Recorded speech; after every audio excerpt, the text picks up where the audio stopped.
Quelle recomposition au Moyen-Orient après l'accord à Gaza et la libération des otages? On va tenter de dézoomer ce matin pour comprendre le rôle des pays du Moyen-Orient. Djilali Ben Chaban, bonjour. Vous êtes consultant expert en stratégie et géopolitique. Quand on écoute Donald Trump et son discours à la Knesset, on l'entend parler du djihadisme, de l'antisémitisme qui ont échoué. On l'entend parler de la recomposition du Moyen-Orient et puis d'une nouvelle organisation économique. Comment vous avez lu ce discours, vous, à la Knesset? Tout d'abord, c'est un discours triomphant, celle d'un président qui obtient enfin le succès inespéré qu'il attendait sur la scène internationale et qui s'est fait attendre puisqu'il l'a tenté au préalable avec la question ukrainienne, ça n'a pas fonctionné.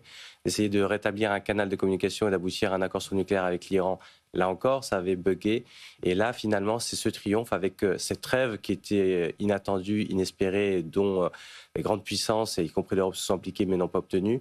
Et là, effectivement, il y a cette envolée quasi lyrique avec cette idée que l'Amérique est de retour, ça c'est un fait incontestable, avec cette idée qu'il y a un résultat tangible, celle du cessez-le-feu. Après, la question qu'on peut se poser, c'est est-ce que ce cessez-le-feu va être durable, va pouvoir aboutir vers une paix, et est-ce que la mécanique enclenchée va pouvoir permettre de modifier la tectonique des plaques dans la région? Parce que quand il parle à Knesset, il ne parle pas qu'à Israël ni qu'au Hamas. Il s'adresse à l'ensemble du Moyen-Orient jusqu'à l'Iran.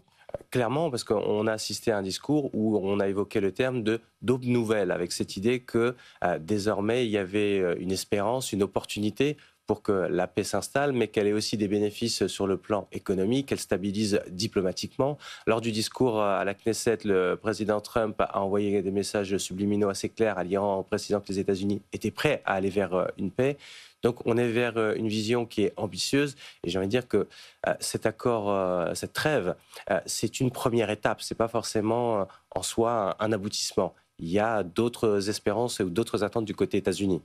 Melissa. Djilali Ben Chaban, pourtant l'Iran est très fragilisé en ce moment par la guerre contre Israël du mois de juin, par les sanctions occidentales qui sont rentrées en vigueur il y a quelques semaines. Est-ce que l'Iran peut encore avoir un vrai poids dans les questions régionales ? L'Iran est affaibli sur le plan économique, c'est incontestable.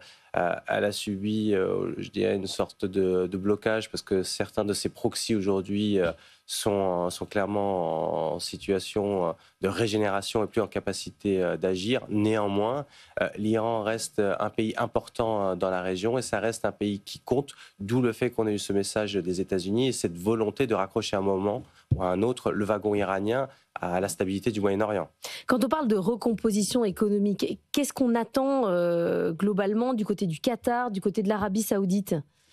Il y a plusieurs éléments. D'abord, il va y avoir ce chantier de la reconstruction de Gaza, qui est un chantier important. Donc, l'implication des entreprises régionales. Du côté États-Unis, c'est aussi clairement avoir son mot à dire.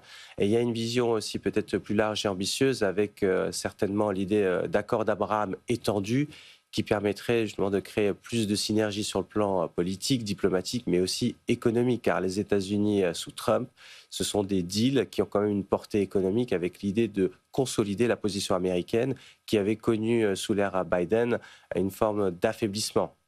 Annalisa. Vous avez mentionné le Qatar et l'Arabie Saoudite. On a en ce moment l'impression qu'on sort du schéma de lecture de la rivalité entre l'Iran et l'Arabie Saoudite pour aller plutôt vers un Moyen-Orient réglé par les deux grandes puissances, l'Arabie Saoudite et le Qatar. Est-ce que c'est une impression réelle ou c'est plutôt la conjoncture du moment ? Je pense qu'on est plus sur un élément conjoncturel, c'est-à-dire qu'on ne peut pas nier le rôle du Qatar qui a joué un rôle fondamental en tant que puissance médiatrice et qui a permis d'obtenir ce résultat. De l'autre côté, l'Arabie Saoudite reste un acteur économique, mais il ne faut pas oublier que l'Arabie Saoudite elle-même a avancé sur sa problématique relationnelle avec l'Iran, notamment lors du rétablissement des canaux diplomatiques en 2023 sous l'égide de la Chine. Donc ça veut dire que l'Iran, quoi qu'il arrive, reste un partenaire et il est nécessaire parce que une stabilité régionale à long terme ne peut pas s'envisager sans l'Iran. Et l'Iran se positionne comment ? Ils ne sont pas venus en Égypte, ils ont dit qu'ils avaient été invités, mais qu'ils ne sont pas venus. Aujourd'hui, on est dans quel état d'esprit en Iran ? Je pense que du côté de l'Iran, on réfléchit à la posture parce qu'on a quand même eu un certain nombre d'événements qui se sont passés, dont les bombardements qui ont laissé des traces durant le cycle de négociation. Donc il y a la question de savoir comment on rétablit le canal de communication avec les puissances occidentales et les États-Unis en particulier. Comment on se repositionne sur ce Moyen-Orient pour ne pas être affaibli. Donc je pense qu'on est là aujourd'hui dans une posture de de redéfinition, de reconfiguration de leur stratégie, clairement. Ils sont en attente, enfin, il y a une sorte d'attente, on ne se positionne pas officiellement. On ne se positionne pas. D'ailleurs, l'Iran a réagi de façon modérée par rapport à l'ouverture américaine, parce que derrière, on a encore ces traces des bombardements américains qui ont échaudé une grande partie de l'appareil étatique iranien, l'exécutif. Donc la question du rétablissement et normalisation et de la passe de l'Iran passera forcément par cette passe de réflexion, d'introspection et de comment on revient dans le jeu et à quelles conditions surtout. L'accord à Gaza, il est fragile. Hein. Il y a évidemment cette étape avec la libération des otages, mais on voit que chaque jour c'est compliqué avec le retour des corps qui est évidemment très attendu. Est-ce qu'il y a une chance pour que ça fonctionne ?